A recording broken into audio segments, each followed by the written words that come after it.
Okay, well, speaking of strange, we're about to get real weird, y'all. Uh-oh, here comes our Here comes the spin the wheel! wheel. Spin the Alright, wheel. one, two, three. What is it? Oh, it landed on Love. love. Love. Well, here's the thing. I wrote that in with all caps because it wasn't about like romantic love. I wanted to talk about like the impulse of life love. Like agape love, God love. That's what I wanted to talk about. Can we Mm. do that? Yeah, we Okay, can let's do do that. that. Because then maybe we can always go back to the romantic love in another episode. But I Right, really right. want to talk about. I feel like now more than ever we should talk about that love. Well, and it's important to talk about, right? Because there's no faith tradition that doesn't say God is love, Right. right? And so we have to actually ask ourselves, so what does that mean? And in some traditions, in the Western traditions, that tends to mean God loves me. That means I am known by God, seen by God, and therefore loved by God. I am somehow a creation of God, a child of God. And therefore God is the parent, the creator, which implies God out there, me here, and then it's all about the relationship. Am I being lovable? Yeah. Am I pleasing God? Yeah. Right, right. Am I being lovable? Right. Now, in the Eastern traditions, there is no such thing. In the Hindu and Buddhist traditions and the Eastern traditions, this does not exist because there's no being God. There are aspects of the divine reality that are cloaked in form that look like gods and goddesses, but but it's really trying to get a hold of various aspects of the one infinite reality. And there isn't that same sense of love as a parent or a being loves us. Um, and um, and so in metaphysics, spiritually, in spirituality, and in metaphysics, we have to ask ourselves then what if God isn't a person, a super person out there? What does it mean for God to love? And I think we can move to the idea of not God to love, but God is love. What does that mean? Well, if you think of the infinite reality as the place where life comes from, as creation comes from, something has to move in the intangible, metaphysical, mystical, spiritual realm. Something has to move to begin the creative process.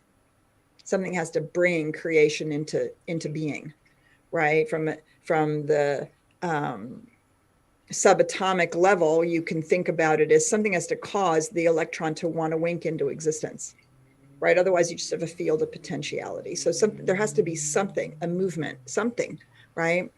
And that impulse of creation, if we examine it, we recognize that the impulse is always for creation, Mm-hmm. right? It's always for life. And what does the quantum field make subatomic particles out of, but out of itself? What's the universe made out of, but out of the divine, the transcendent divine infinite reality, which is no thing, but is the fountain of all things. So imagine that there's an impulse for creation to express, to experience. The Hindus say for the delight of God, the delight of the divine. There's this movement of expression.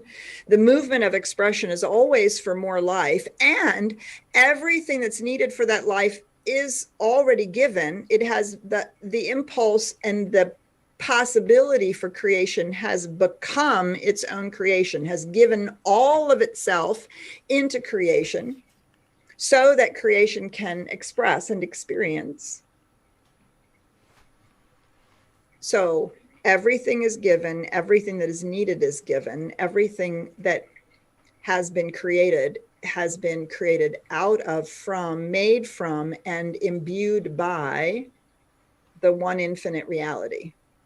From a metaphysical point of view, that is love. That's the cosmic love. Love, there's the movement of the impulse of life to create is so powerfully profound that it has given all of itself for each one of us to be here. And it has become us. We are so loved. The universe, the infinite reality, the infinite universal intelligence and wisdom and presence has shown up here. That's how loved we are. So rather than being loved from above or like a parent, right? It's literally manifested as us. I mean, when you think about that, like that's the profoundest love there is. I've completely given everything, all of me. Like, so think about the things that we really love to do, that we really love to be engaged in. And we lose track of time and we give ourselves to it and we become utterly engrossed and we've just given all of ourselves into it. And I mean, it's such a life-giving experience. And those are the things we love. So from the metaphysical, from the science of mind point of view, that is a short answer or a short explanation of love. Science of mind says love is spirit's self-givingness of itself into creation. That's the shorthand. Yeah. Spirit's self-givingness of itself into creation, because it's become everything and it is everything and it's the life that is everything and everything has been given and everything that's needed is already here and everything is available and everything is present and there's nothing that has to be asked for, or creation doesn't have to become something so that it can be loved. I think that's right. You don't have to become anything to be loved. You are you, right? And so like just that child conversation we just had about our children. Exactly. So that's what I think. What do you guys think? I just think this ties so well into what we talked about before. If we know this to be the spiritual truth, if more people know this to be, if all people know this to be the truth, the capital T truth, we wouldn't have any of this nonsense that's been happening for generations. Mm-hmm. All of this would have just been. So it's great to hear that, and it's great to know the truth, and now it's just about like how do we put that out and get more people aware of this truth. Because that was so dead on, Petra, and it just ties into everything we've talked about so much. I just can't help but like think about like how do we talk about this to more people? How do we reach more people with this? How do we get people to wake up and be aware, spiritually aware?